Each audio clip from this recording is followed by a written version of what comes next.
નમસ્કાર મારા વહાલા વિદ્યાર્થી મિત્રો, આજે વાત કરીશું ધોરણ 9 વિષય કોમ્પ્યુટરના ચેપ્ટર નંબર 8 ઉબુન્ટુ લિનક્સની મહત્વની ઉપયોગી સુવિધાઓના સંપૂર્ણ મિત્રો સ્વાધ્યાયના એમસીક્યુની સોલ્યુશન આ વિડીયોની અંદર મેળવીશું। એ પહેલા ચેનલની અંદર પ્રથમ વખત આવ્યા છો તો ચેનલને સબસ્ક્રાઇબ કરી તમારા મિત્રો સુધી આ વિડીયો શેર કરવાનું ભૂલશો નહીં। વિદ્યાર્થી મિત્રો, વિડીયોને સ્કીપ ન કરતા અને સમજપૂર્વક જે છે તે ખાસ સોલ્યુશન જોઈ લેવું। પહેલો પ્રશ્ન છે, જીનોમ ટર્મિનલને ચાલુ કરવા માટેનો ટૂંકો રસ્તો એટલે કે શોર્ટકટ કી છે કઈ છે? તો કંટ્રોલ સાથે મિત્રો તમારે અલ્ટ દબાવી અને ટી દબાવશો તો ટર્મિનલ જે છે તે જીનોમમાં ચાલુ થઈ જશે। જીનોમ ટર્મિનલ દ્વારા મેમરીને સામાન્ય રીતે પરિણામ એટલે કે આઉટપુટની કેટલી લાઈનોની અંદર સાચવવામાં આવે છે? તો બી 512। નંબર 3, જીનોમ ટર્મિનલના ત્રીજા ટેબ પર જવું હોય તો તે માટેનો ટૂંકો રસ્તો એટલે કે શોર્ટકટ કી કઈ છે? તો અલ્ટ સાથે તમારે 3 દબાવવાના છે।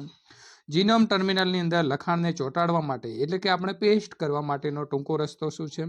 તો શિફ્ટ સાથે કંટ્રોલ દબાવીને તમારે વી દબાવવાનો રહેશે। નંબર 5, CLI કાર્ય પદ્ધતિમાંથી બહાર આવવા માટેનો કયો આદેશ એટલે કે કમાન્ડ છે? તો એક્ઝિટ એટલે કે ડી ઓપ્શન સાચો છે। નંબર 6, ઉબુન્ટુમાં સામાન્ય રીતે મળતા ફાઇલ બ્રાઉઝરનું નામ શું છે? તો મિત્રો નેટિવ્લેન્સ એટલે કે સાચો ઓપ્શન અહીં આવશે બી। નંબર 7, ટેક્સ્ટ ફાઇલ ખોલવા માટે સામાન્ય રીતે કયા પ્રોગ્રામને ઉપયોગમાં લેવાય છે? તો જી એડિટ કરીને જે ઓપ્શન છે તેનો ઉપયોગ લેવામાં મિત્રો આવે છે।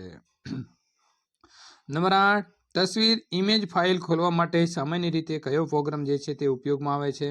તો આઈ ઓફ જીનોમ જે છે તે મિત્રો પ્રોગ્રામ ઉપયોગમાં આવે છે। નંબર 9, ચલચિત્ર વિડીયો ફાઇલ ખોલવા માટે સામાન્ય રીતે કયો પ્રોગ્રામ જે છે તે ઉપયોગમાં આવે છે? તો ટોટેમ મૂવી પ્લેયર જે છે એ ફાઇલ ખોલવા માટે ચલચિત્ર એટલે કે વિડીયો માટેની આપણને પ્રોગ્રામ ઉપલબ્ધ હોય છે। નેટિવ્લેન્સમાં નીચેનામાંથી કયું દ્રશ્ય જે છે વ્યૂ ઉપલબ્ધ નથી? તો ફાઇલ્સ વ્યૂ જે છે તે ઓપ્શન આવતું નથી। ત્યાર પછી આગળ વાત કરીશું, નેટિવ્લેન્સની અંદર નીચેનામાંથી કયું દ્રશ્ય વ્યૂ આપણને ઊભી હરોળ શીર્ષક એટલે કે કોલમ હેડિંગની અંદર ક્લિક કરીને ફાઇલોની ગોઠવણીમાં શોર્ટ માટે છૂટ આપે છે? તો એને કહેવાશે લિસ્ટ વ્યૂ।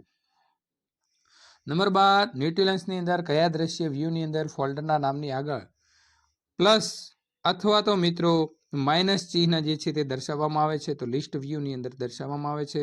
ઓબ્જેક્ટની નકલ એટલે કે કોપી જે છે તે કોપી કામચલાઉ રીતે કયા સાચવવામાં આવે છે?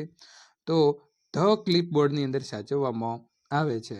આપણા મોબાઈલની અંદર પણ આ પ્રકારનું ક્લિપબોર્ડ આવેલું હોય છે જેની અંદર આપણે એક સ્થળેથી કોપી કરીએ છીએ તે સચવાય છે।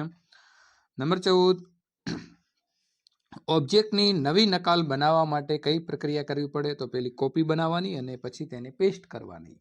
તો કોપી પેસ્ટ કરવાથી જે છે તે ઓબ્જેક્ટની નવી નકલ બની શકે છે। ઓબ્જેક્ટનું સ્થાન ફેર એટલે કે જો એને મૂવ કરવું હોય તો આપણે મૂવ માટે કઈ પ્રક્રિયા કરવી પડે? તો કટ એન્ડ પેસ્ટ। પહેલું એને ત્યાંથી કટ કરી લેવાનું છે અને જે જગ્યા ઉપર મૂકવું છે ત્યાં પેસ્ટ કરવાનું છે। નંબર 16, ઉબુન્ટુની અંદર નીચેનામાંથી કઈ જાતનું કેલ્ક્યુલેટર ઉપલબ્ધ નથી? તો દ્વિઅંકી એટલે કે બાયનરી જે છે તે કેલ્ક્યુલેટર ઉપલબ્ધ નથી। નંબર 17, જી એડિટમાં છેલ્લી ક્રિયાની અસરને દૂર કરવા એટલે કે અનડુ કરવા માટે ટૂંકો રસ્તો એટલે કે શોર્ટકટ કઈ છે? તો તેને કહેવાશે Ctrl+Z મિત્રો જે છે તમારે દર્શાવવાની રહેશે। નંબર 18, ઉબુન્ટુની અંદર સામાન્ય રીતે મળતા ઇમેજ વ્યુઅર પ્રોગ્રામનું નામ શું છે? તો આઈ ઓફ જીનોમ જે છે તે ઓપ્શન મિત્રો ઉપયોગી છે। ઉબુન્ટુની અંદર સામાન્ય રીતે મળતા મ્યુઝિક પ્લેયરનું પ્રોગ્રામ જે છે તેનું નામ શું હોય છે? તો મિત્રો રાયધમ બોક્સ કરીને જે આવે છે તે મિત્રો પ્રોગ્રામ આવેલો હોય છે। ત્યાર પછી વાત કરીશું નંબર 20, GIMP નું પૂરું નામ શું છે? તો GNU ઇમેજ મેનિપ્યુલેશન પ્રોગ્રામ જે છે તે મિત્રો તેનું સાચું નામ એટલે કે ડી આવે છે। GIMP નું મૂળ ફાઇલ સ્વરૂપ એટલે કે નેટિવ ફાઇલ ફોર્મેટ જે છે કયું હોય છે? તો સાચો જવાબ આવે છે BXCF।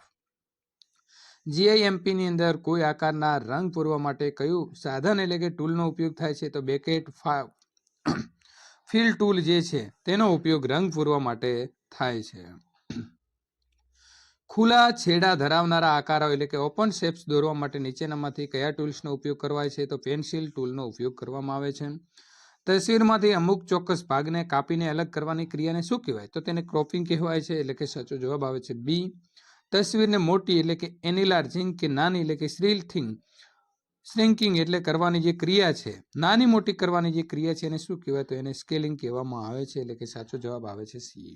ત્યાર પછીના આગળનાનો મિત્રો ચેપ્ટરનું સોલ્યુશન મેળવવા અહીંયા આપેલી એન્ડ સ્ક્રીન ઉપર ક્લિક કરીને મેળવી શકો છો.